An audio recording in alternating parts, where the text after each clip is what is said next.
People on China's Lus Plateau were among the earliest adopters of settled agriculture, approximately 10,000 years ago.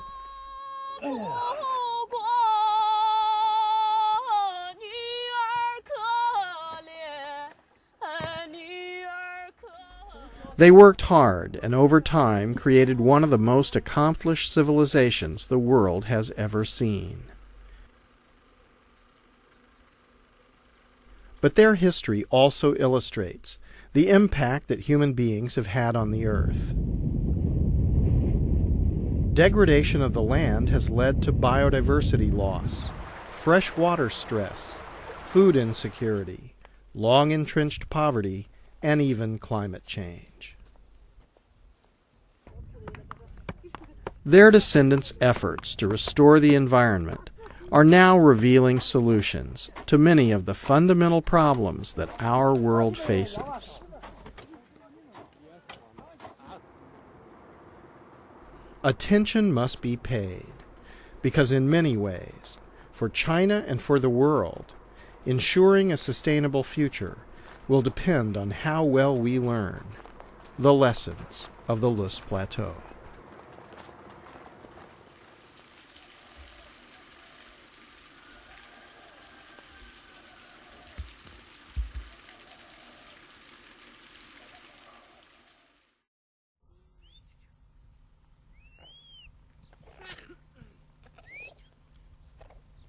High up in the Tibetan Plateau, in what is now China's Qinghai province, a river once known as the Mother River begins.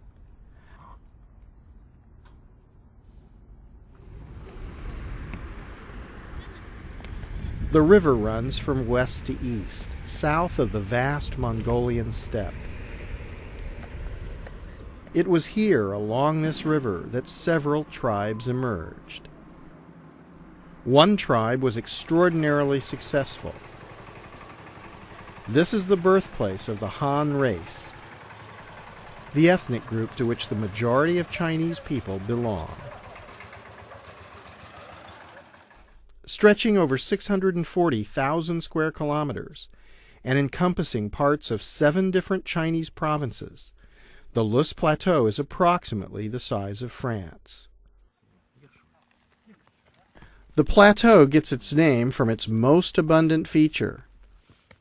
Lus is a sedimentary soil that was created by glaciers moving in the high Himalayas and deposited by wind on the plateau below over geologic time. In places, the Lus deposits can be hundreds of meters thick. When there is normal vegetation cover providing organic matter in the soil, Lus is very fertile. And if you dig in certain parts of it, you're sure to strike history.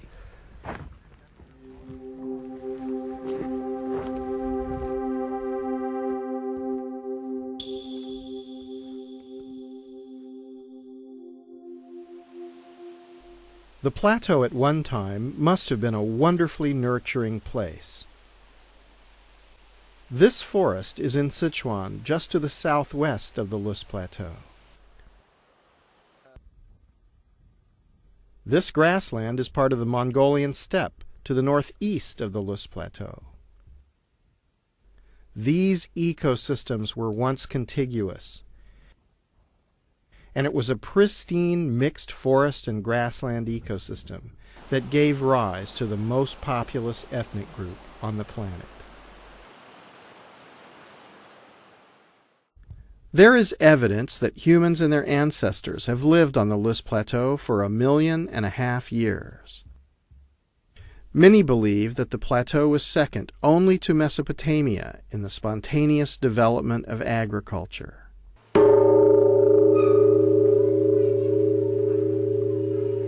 For many millennia, the Lus Plateau was the center of power and affluence in ancient China. The Han, the Qin, and the Tang dynasties were all based here. But as the civilization grew, so did the demand for natural resources. at the same time as the art, the architecture, and great wealth was being amassed. The seeds of destruction were being sown in the deforestation of the land and the continuous use of destructive agricultural practices.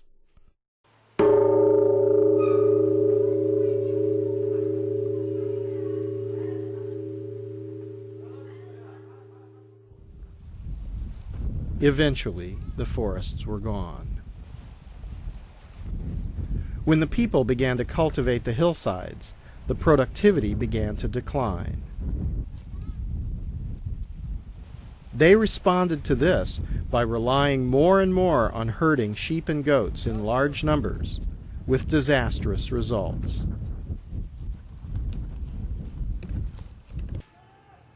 By 1,000 years ago, the wealthy and powerful had long since left this area, ending an era in Chinese history.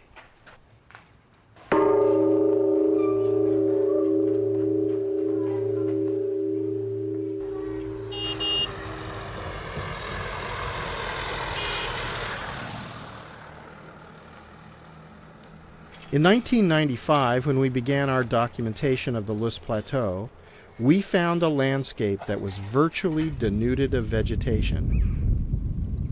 Enormous gullies that ran thick with eroded soils when it rained had earned the plateau the dubious honor of being the most eroded place on Earth.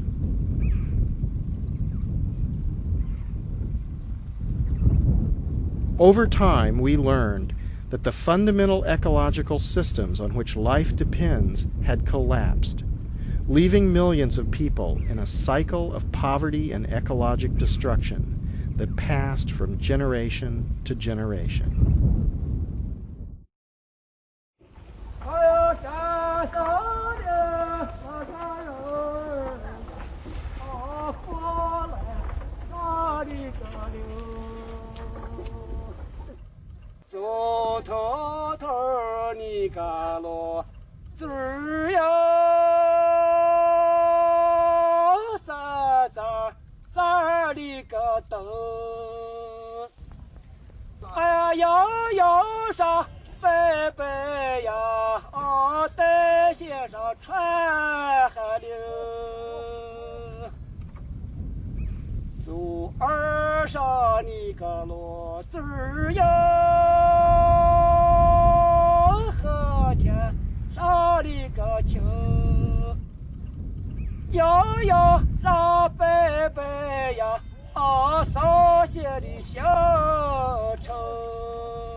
Shanxi province is right in the heart of the Loess Plateau, and Hojiago is typical of remote villages there. Life here, for as long as anyone can remember, has been one of suffering and poverty. Liu Dongfu's life has often reflected that suffering. When Liu was young, his family fled famine in the north to settle in Hojiago. His father hoped that food would be more plentiful in this remote place. 这不是娃娃，我母亲本身就不想在这地方来嘛，一下来了就可能，就这个，他也把东西有东西也就吃不进了。 Within a few years after the family arrived, his mother and his little brother both died. 完了，我们这去留下我们姊妹两个。我姊妹8岁了，我15了，那会儿17了。这走我父亲一天，去个陶地，留下我们这去。那这多少抓个吃抓个，有抓个吃抓个嘛，对不对？ When Zhang Fang married into the village as a young bride, she first lived in a traditional cave dwelling. 没有灵，没有草气，地没有遮好，就跟我跟你说，就是立立的一个结山，就是这样子看，就是黄土高原红飘飘的，就跟这个泥潭里的，就这么红的一家山。Every day, Zhang Fang had to work in the fields from early in the morning till late at night. And then she still had to care for the animals and look after her children. 有了孩子以后，结婚过也就是俺说是有3个孩子，就是我跟你说，光就有点累，觉得就是什么上有困难，就是个人觉得有点犯愁，就是孩子也吃不好，穿不好，就是给自己的家庭负担有点愁，就是有点困难。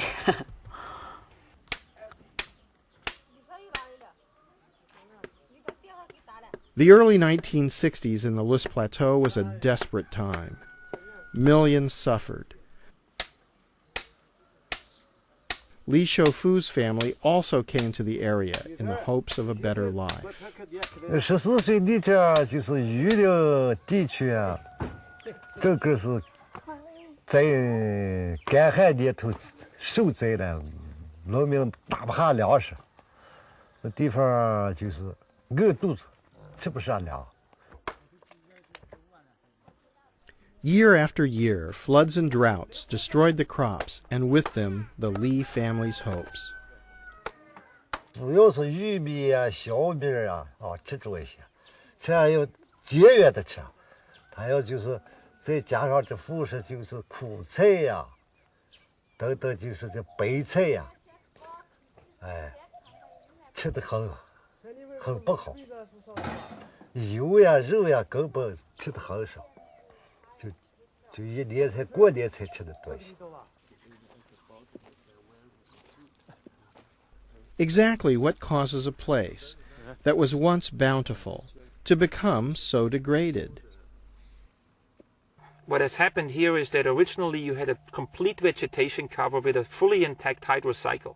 All the rainfall that fell down stayed where it was initially. It slowly infiltrated into the ground, was absorbed by the root system, went into the groundwater, and eventually drained into the Yellow River over a long period of time, hundreds of days between a rainfall event and by the time the water ended up in the Yellow River.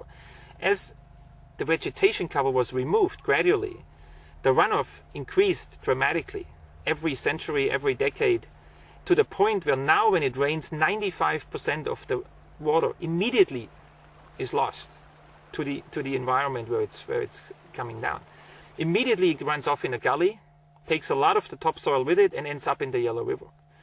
So you have a situation where literally 95% of the water is gone. And this is the reason why this area is so dry, why the rainfall has been decreased, why the vegetation cover can hardly be sustained right now, because everything is so dried up. These are the conditions in which huge dust storms form, affecting vast areas, as these satellite images show.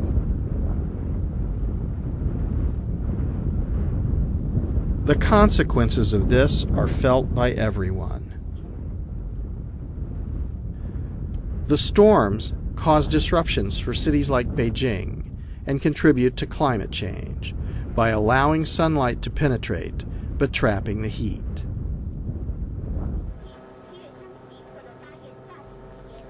There is also massive impact to the river system downstream. On average, 1.6 billion tons of sediment clog the river from degraded lands. The phenomenon is sufficiently strange that it even attracts tourists.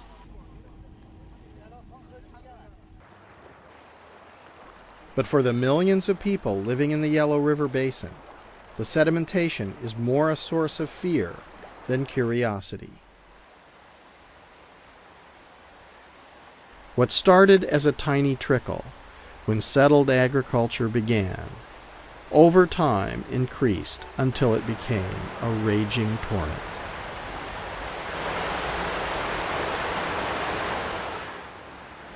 Over 1,500 times in recorded Chinese history, the Yellow River has breached its banks, flooding the plain and leaving destruction and suffering in its wake.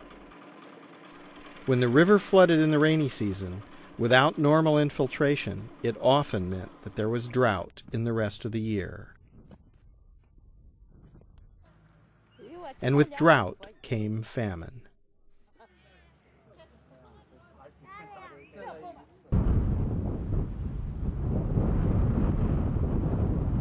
This cycle of flooding, drought, and famine on the Loess Plateau became well known as China's sorrow.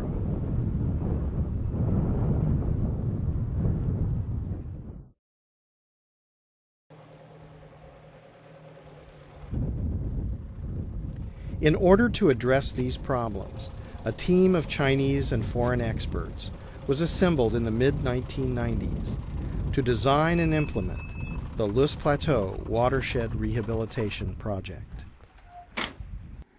Now, when we came to this place in the Loess Plateau the first time, we were all really shocked.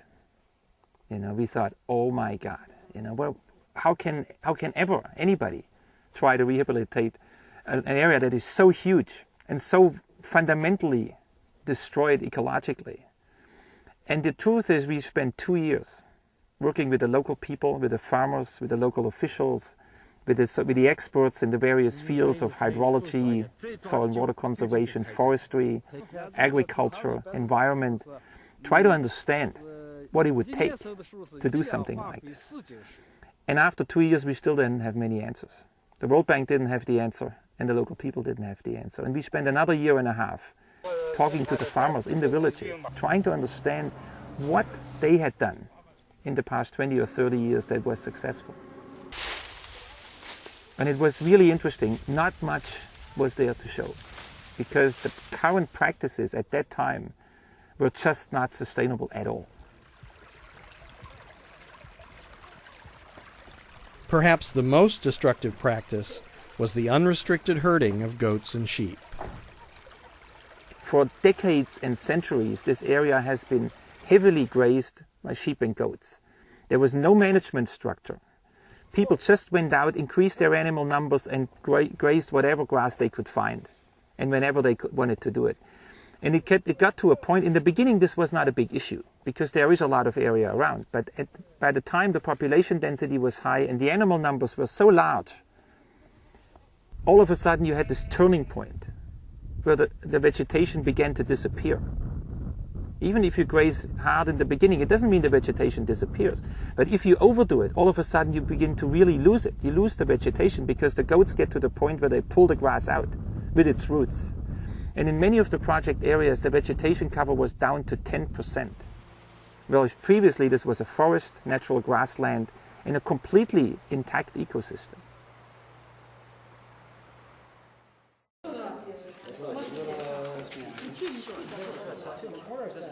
To undertake something so complex and so massive requires very careful planning. The planning team evaluated the plateau from both a macro and a micro perspective. The macro perspective was achieved by using geographical information systems to map the entire plateau, and by giving each watershed a unique address.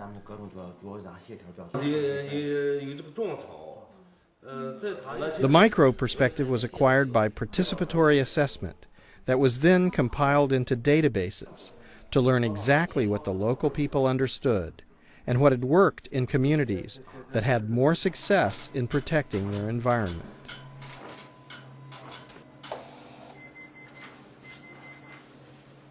And over 3 or 4 years, we designed together with the local people, it was a very active involvement, a package which you can apply in a small watershed, which on the one hand helps the farmers to improve their incomes and their lives, and on the other hand restores the ecological environment.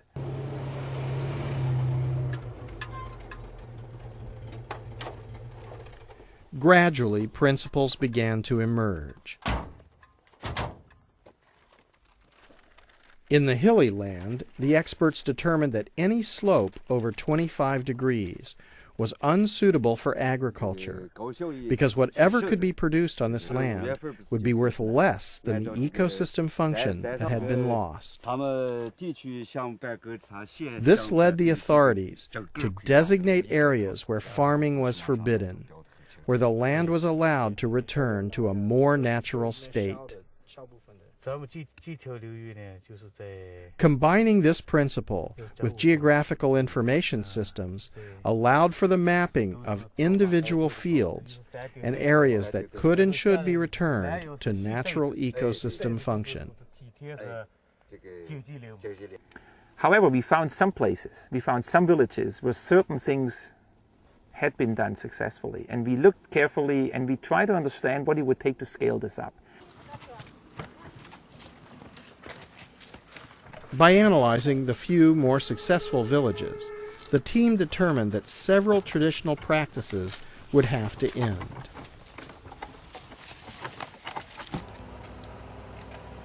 New policies were formulated, banning tree cutting, planting on hillsides, and the free ranging of goats and sheep.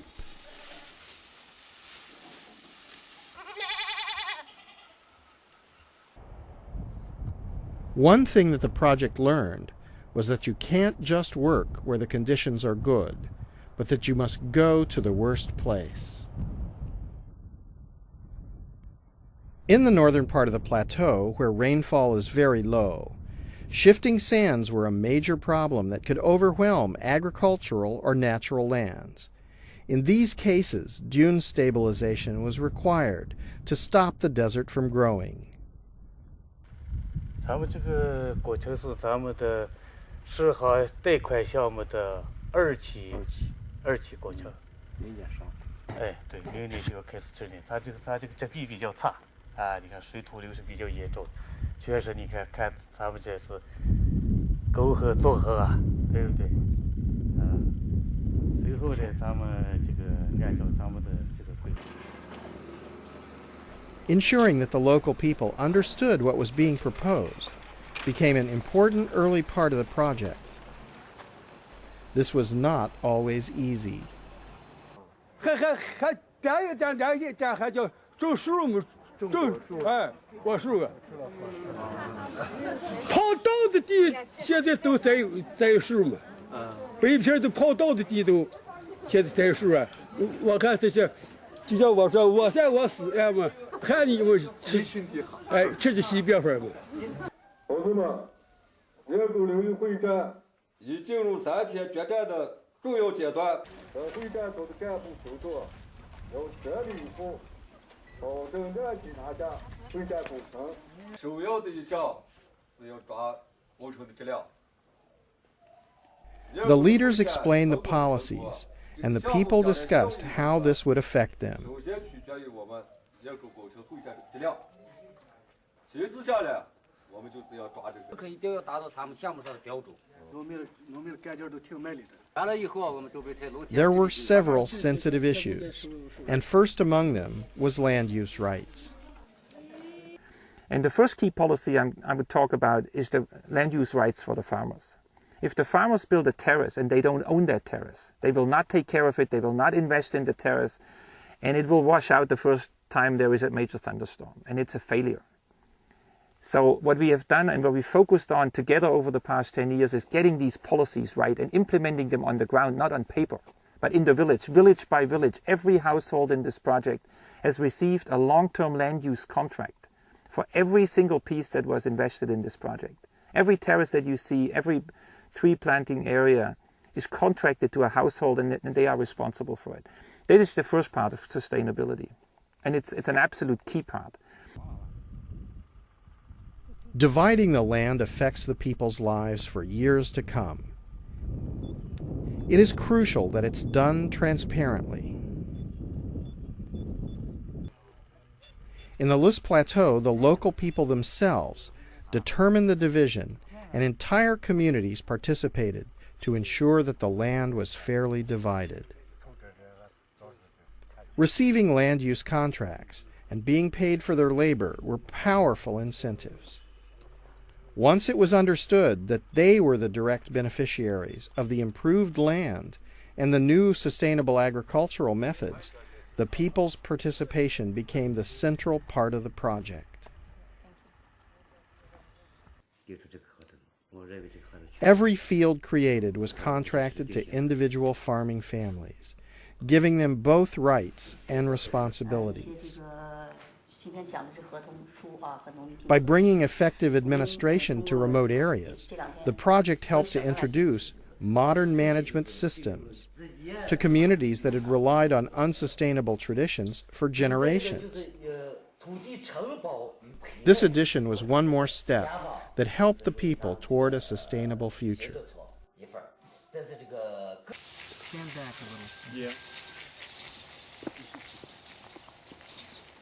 One of the most common arguments against change is that poor people are so focused on survival they can't think about sustainability or environmental conservation. In order to help the local people make the transition, the Lys Plateau Watershed Rehabilitation Project hired them to implement new practices. Although historically the people's destructive behavior had been the cause of much of the degradation, the project made their work central to restoring ecological balance. In short, the people became the solution.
In what is undoubtedly one of the most ambitious development projects ever attempted.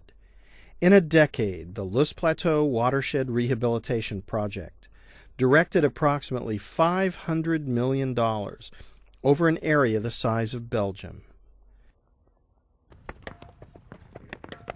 The differentiation of ecological and economic land became real when investment began to flow to improve the economic land. Entire communities being paid for their labor reshaped the devastated gullies, terracing the land to provide flat fields. The people benefited from the income provided for their work by learning new sustainable farming methods and from owning the outputs from the newly created agricultural lands. While productivity and income were the main incentives for individuals, the project's impact went far beyond this. The project's scale, with an active project area of 35,000 square kilometers, made it possible to affect ecosystem health.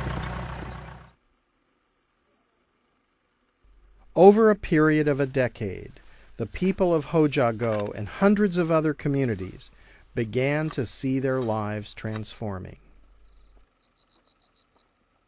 就是很乐意参加这项目，参加项目我们也就是要村了，也就是大地的书记、主任呀，就把我们像早起吃了饭，一天就晒了，就是机子平地，我们社员上手刮篓子，我们社员们还是受的很有信心，就是机子平地，我们社员刮篓刮的对这很有信心，就说是把咱地平好。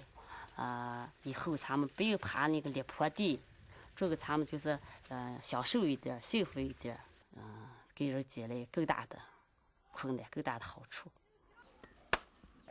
Long used to hard work, the people found that when their efforts were directed toward creating a sustainable future, they were able to improve both the ecology and the economy.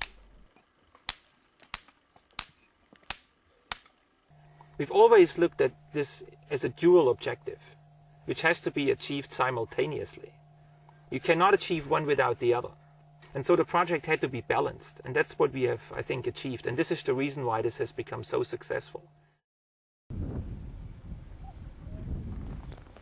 Although for many centuries the plateau has been considered almost as a desert, the fact is that the region receives, on average, between 250 and 800 millimeters of rainfall per year, sufficient at the low end for functional grasslands, and at the high end even for climax forest ecosystems.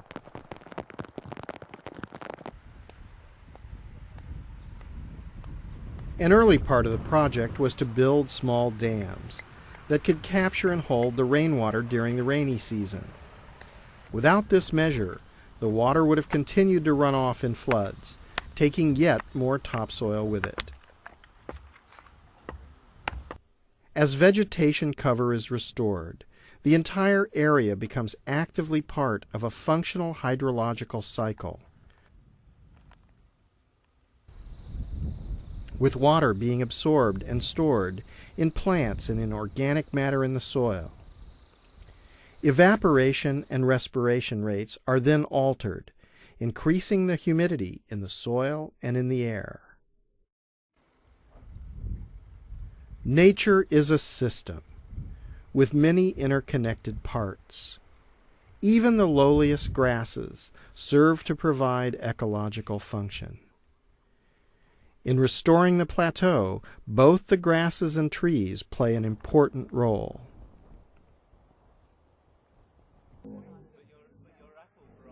Trees and humans have coexisted since the beginning of time, but the relationship has not always been equal. The project is actively working to rebalance this, and has stimulated new transplantation technologies with high survival rates and immediate ecological benefits. In the Loess Plateau, once vast forests were gradually removed, and their loss began the process of degradation that led to the ruin for which the plateau became known.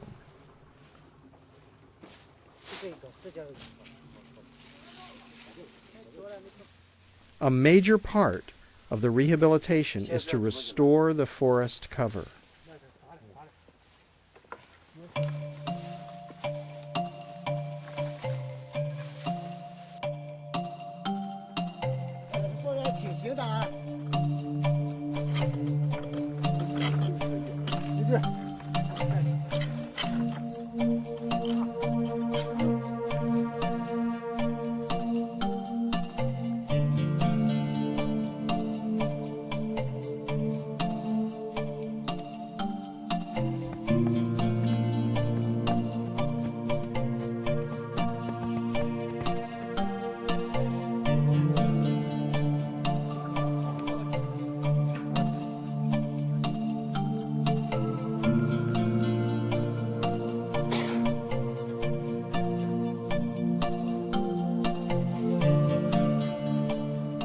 The Loess Plateau Rehabilitation Project planted a very large number of trees. The power of nature to restore itself was apparent and awe-inspiring.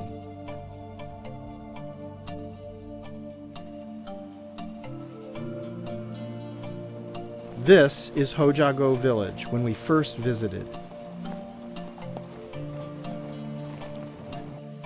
And this is the same valley 10 years later.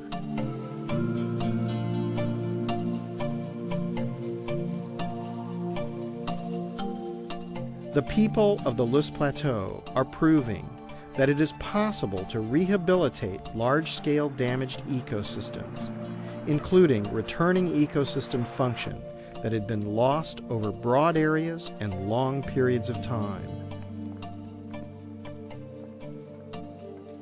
This is of enormous significance, as it is exactly the knowledge that is needed to repair ecological damage on a planetary scale.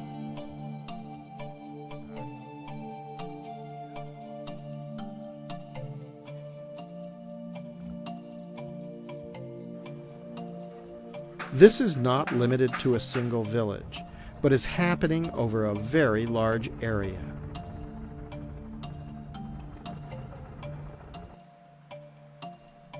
The vegetation and tree cover is returning and encouraging biodiversity.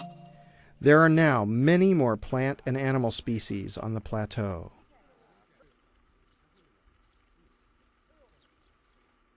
The roots of the plants and the annual accumulation of decaying organic matter is helping stabilize the soil. The improved soil structure and vegetation cover helps naturally infiltrate and retain water during rainfall, reducing the threat of flooding, drought, and dust storms, and beginning to restore a more normal water cycle.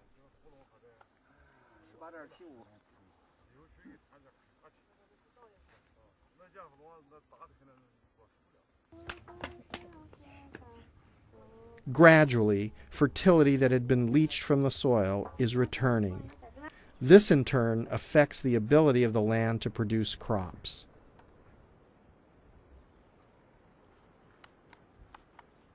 And significantly, all the vegetation and the soil organic matter fixes carbon, helping to offset emissions of carbon dioxide, reducing human impact on climate change.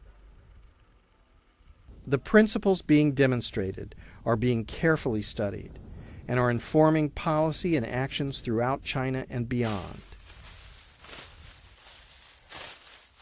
And the benefits are not simply ecological, they're economic as well.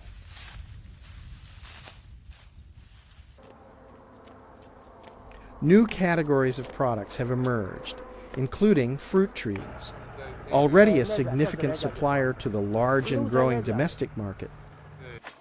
The growth trend suggests that the Lus Plateau will soon be a major global supplier.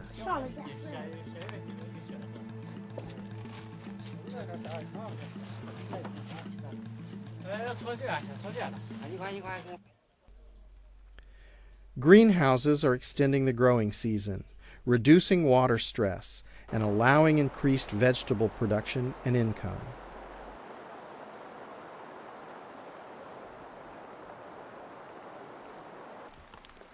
Sedimentation storage dams are using the power of erosion to fill in the bottom of many gullies, creating flat fields suitable for grain and other annual crops.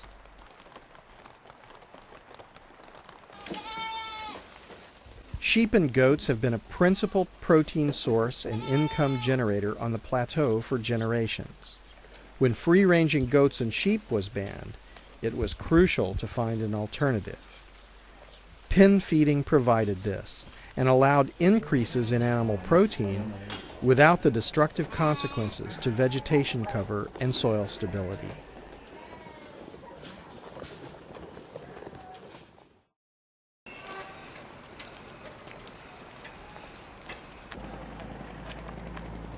Incomes on the plateau have steadily risen, and the expectations of the people have as well.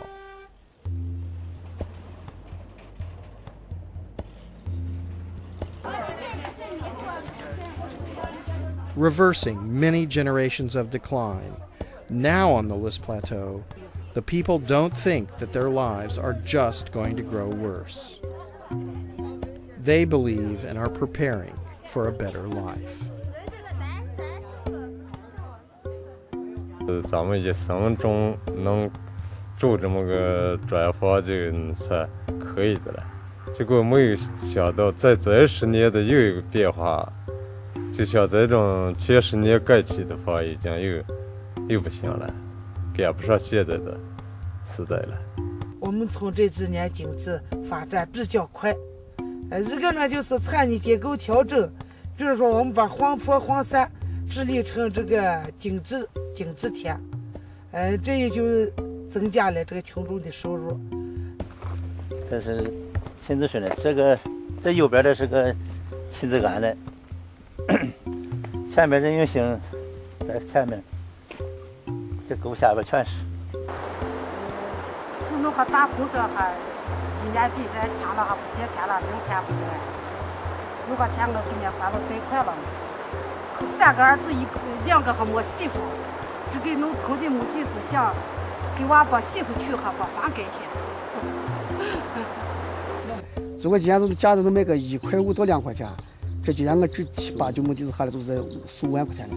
有项目来推动我们宁县的整个是经济文化，还有这个环境的改变，这是我们的最大的理想，使我们宁县这个经济发展呀、脱贫致富呀、奔小康这个步子更迈的大一点、更快一点，人民生活水平提高的更快一点，能够使每一个人都过上能安居乐业的生活，这就是我们最好的理想。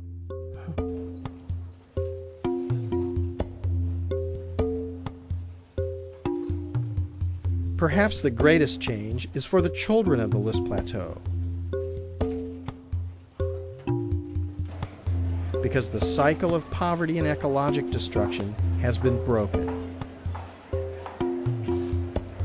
They have the opportunity to build a better and more sustainable future.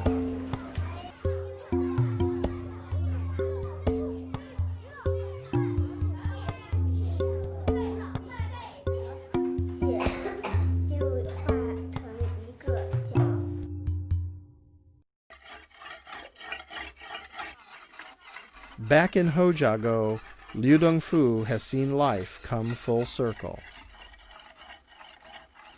你看，原来这个地形，你就拿我儿干活看，有些地形就不一样了，推的连跟原先这个地球难扔了，就不好扔了。看见这个地球推的个推展了，就大变化了。你要是我们那上安那个地，你就安不起。你说那得多少钱？这怪够我们穷的拉的钱了，没有来源嘛。你要是这个水了，水都是自来水，都成自来水。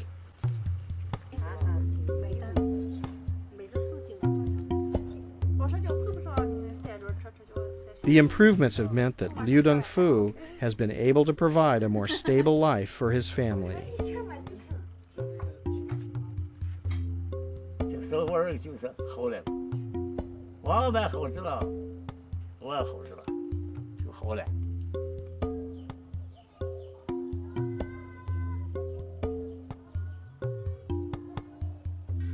Li Shoufu's capacity for hard work has served him well. 以后这今年这2、3年这沟里就一般没水了，根本就不发水了，加上后面搭几个坝，水都聚住了。Every day he walks up the hill to his apple orchard. "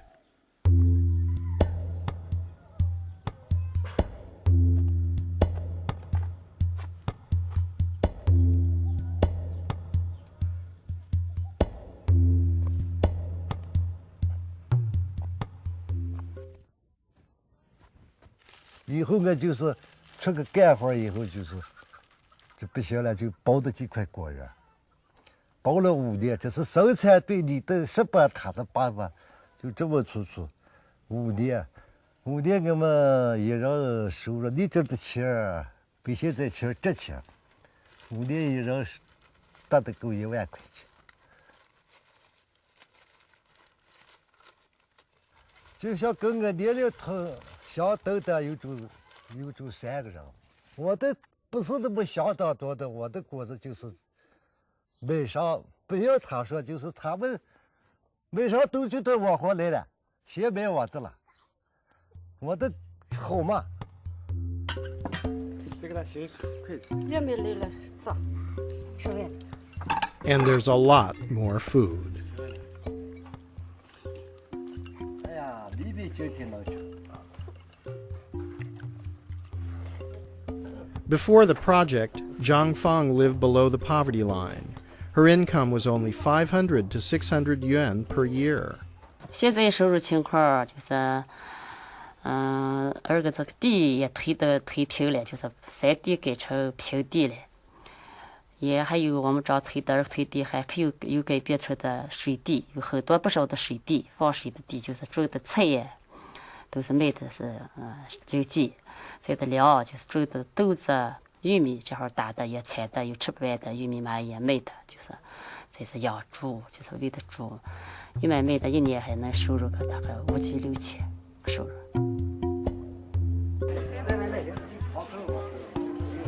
Zhang Fang has earned enough to build a new house with electricity and running water, and to prepare for her new daughter-in-law's arrival.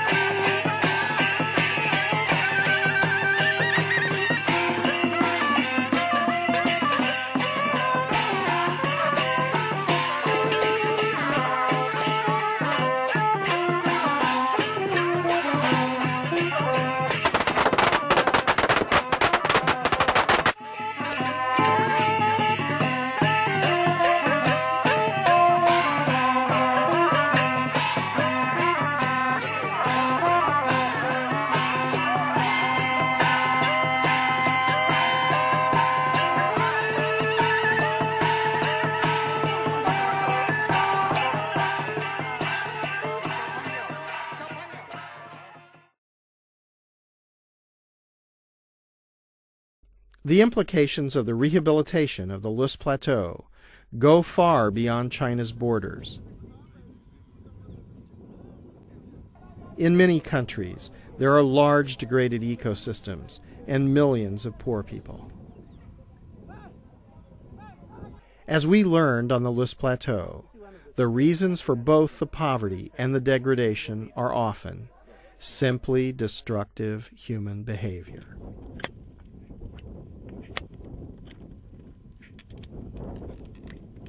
And wherever on earth this happens, it will result in the loss of ecological function and the loss of fertility, productivity, and income for the local people.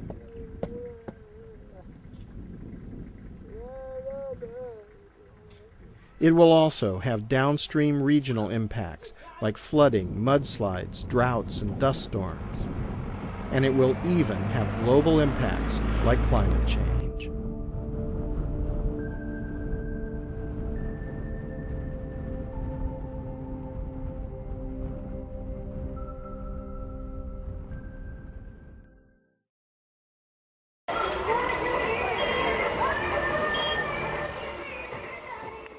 The world's population is growing by 1 billion people every 12 years. We must face this future, and we will face it, either with functioning ecosystems or with degraded ones.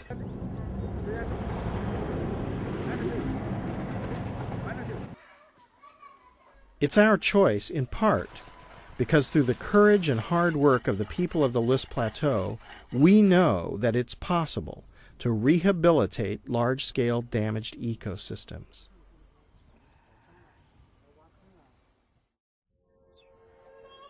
All of the people alive on the planet at this time face an unprecedented challenge.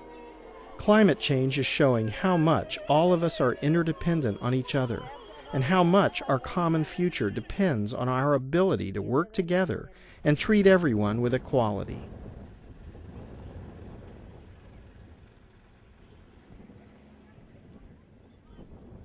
Perhaps for the first time, we can easily see that the interests of everyone on the earth are now the same. The health and sustainability of future generations, of the wealthy throughout the world, and the poor wherever they are, will depend on functional ecosystems on a planetary scale.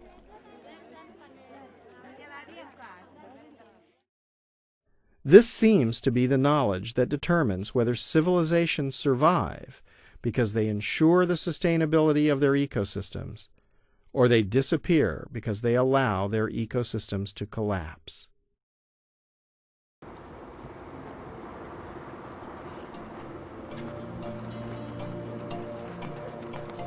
By applying the lessons of the Loess Plateau, it may be possible to restore many, if not all, of the places that have been historically degraded by human beings. If we accept the challenges before us and act immediately, future generations will look back on this time with affection and appreciation. It's our choice and the Earth's.